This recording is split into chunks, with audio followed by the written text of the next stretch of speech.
Welcome to this video presentation here at Wimbledon Carriage Company. Here we have the BMW X5 on a 22 plate.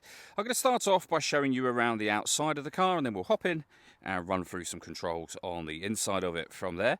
From the outside though, you can see it's a 5-door car with alloy wheels and tinted windows. We're going to start off inside the boot area of it first of all.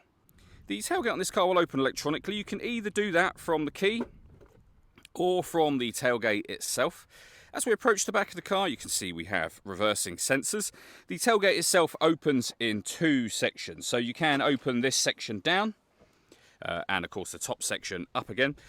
Plenty of boot space, as you can see. We've also got the cables there for the plug-in hybrid element of this vehicle. Okay, so we're just going to work our way back around to the front of the car, and then as I mentioned, we'll hop in and run through just a few of the controls on the inside of it. Now that we've done a full circle though, you can firstly see the alloy wheels are all pristine, as is the bodywork the whole way around the car. Just briefly before we climb in, I think it's well worth seeing the interior from this exterior point of view. There's plenty to run through on the dashboard, so let's hop in and we'll do that right now.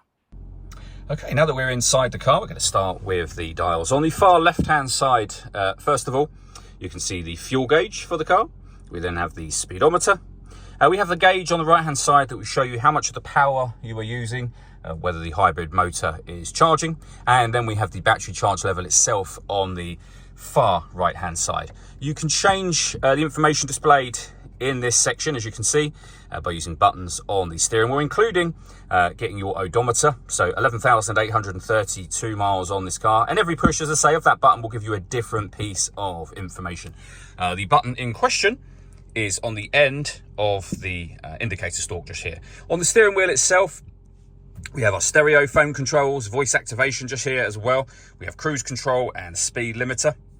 The minus and plus pedals so that you can change up and down a gear manually with this automatic gearbox.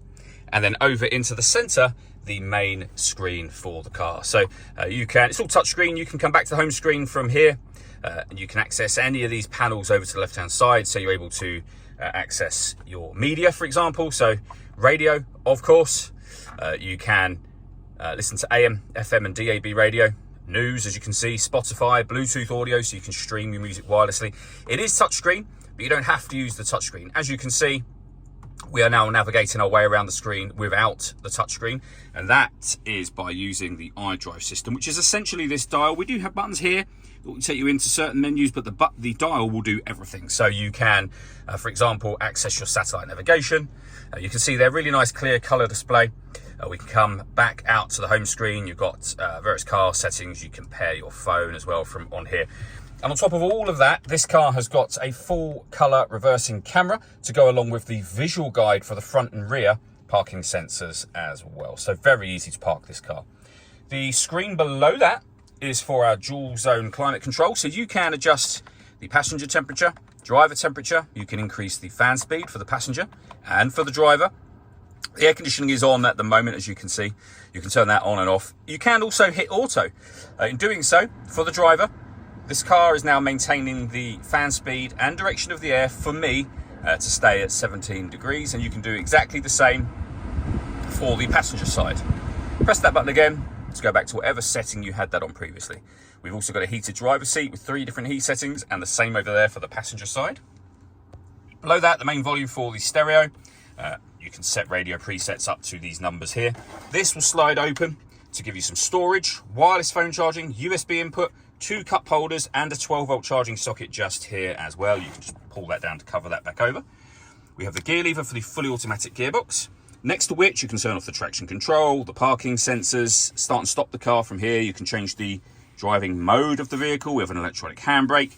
You can also change the height of the suspension here as well. So a lot of controls right there at your hand at the point of driving. It's very easy to navigate your way around this without having to look at what you're doing.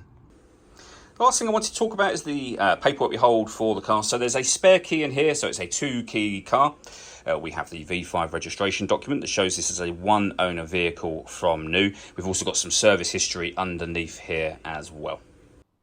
All that leaves me to say is thank you for taking the time to watch this video. If you'd like to come and see the car in person and have a test drive, or you'd like a live bespoke video walk around of the car, please feel free to give us a call here at Wimbledon Carriage Company. We'd love to hear from you soon.